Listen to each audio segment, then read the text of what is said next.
John Lithgow confirms casting as Dumbledore in HBO's Harry Potter. This is going to define the last chapter of my life. I now share a birthday with two Dumbledores.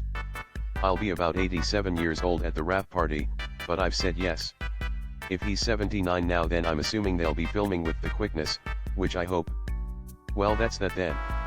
Why is it in the American cover of the Deathly Hallows Harry defeats Voldemort in the Roman Colosseum? You're a gladiator, Harry. It's the Great Hall ceiling. It's bewitched to look like the sky outside. I read about it in Hogwarts, a history. Since the Great Hall ceiling looks like the sky outside, I'd guess that is just the Great Hall. Those are windows on a curved wall. So I bought this at midnight release. Have had it sitting on my bookshelf since then. Have read it over 20 times at this point. And have somehow never realized this was meant to be the Great Hall until reading these comments. Friendly neighbor Spider-Man voice actor relieved Spider-Man doesn't care about injustice. Looks like HUD's going for the Gina Carano speedrun. If he doesn't care about anything, how is he friendly? The whole point of being friendly neighborhood Spider-Man is that he does care about the people he helps. When people say shit like this, they really expose themselves for not knowing one fucking thing about the character or who Stan Lee really was. Matt Morgan says Vince McMahon originally wanted Brock Lesnar to have his stuttering gimmick. He actually wanted to put this on Brock Lesnar. Somebody that looks like a warrior, but that when they opened their mouth there was this verbal imperfection. We could have had the next big stutterer. Welcome to Suplex City, BBB bitch. How could this gimmick benefit anyone? Funny how that works. This is ridiculous in the most hilarious way possible. It is so specific that it makes me think this must have been something that Up actually did. Just like spray painting dicks in potholes, it's all about the presentation. My grandfather used to raise chickens, and one time he had a rather sickly bunch, so he dumped the whole lot, hundreds of them, at their corporate offices. He no longer raises chickens. The credits scene in Naked Gun, 1988, has an interesting attribution. There's like 10 plus jokes in the credits of all the Naked Gun movies, and other screwball comedies from around the same time frame. I can't remember if it's Hot Shots 1 or 2, but one of them had a recipe for brownies in the credits.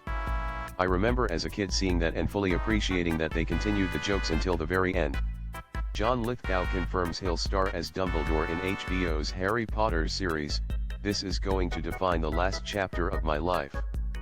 Ironic that Screen Rant, the original source, is blocked from this subreddit and got the confirmation from the man himself. For once not clickbait. That's now 5 actors from the Harry Potter universe who have also played Churchill. He's a good actor, but he's already 79.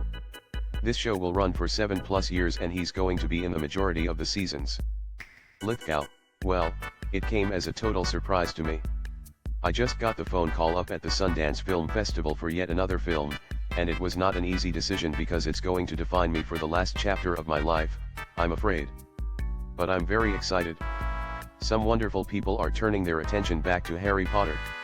That's why it's been such a hard decision. I'll be about 87 years old at the wrap party, but I've said yes. I'm a 17-year-old aspiring comic artist. Here is a Trinity fan cover of Superman showing Batman the Sun. I'll post Absolute Batman next. All critiques and advices are welcome. Looks great, but it's giving Superman is about to throw Batman in the sun vibes from his expression.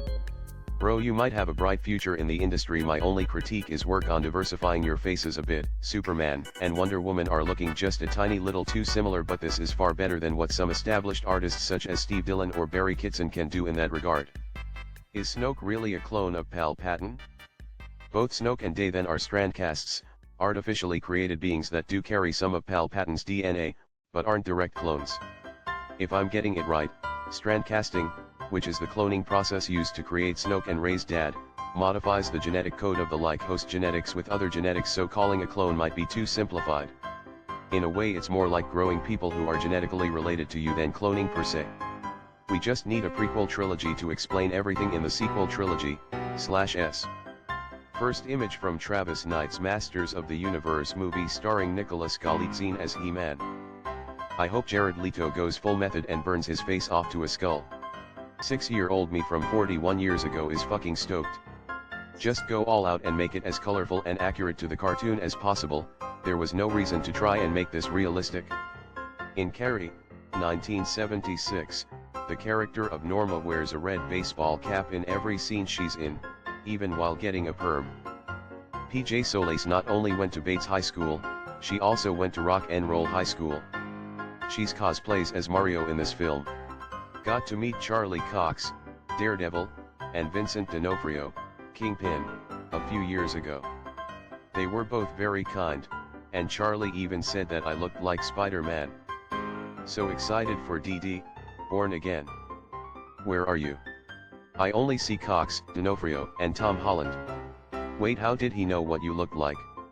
Daredevil, Born Again, Tony Dalton to reprise Hawkeye role as the swordsman. Nice. I enjoyed his character in Hawkeye. He was one of the best character in Better Call Saul. GIF. Crowd at tonight's WWE house show has started booing The Rock. Imagine telling someone 5 years ago people would boo The Rock for Cody Rhodes. It's unreal that Rock chose probably the single moment in this nearly half-a-decade saga to show up where he wouldn't be wanted. Like and subscribe.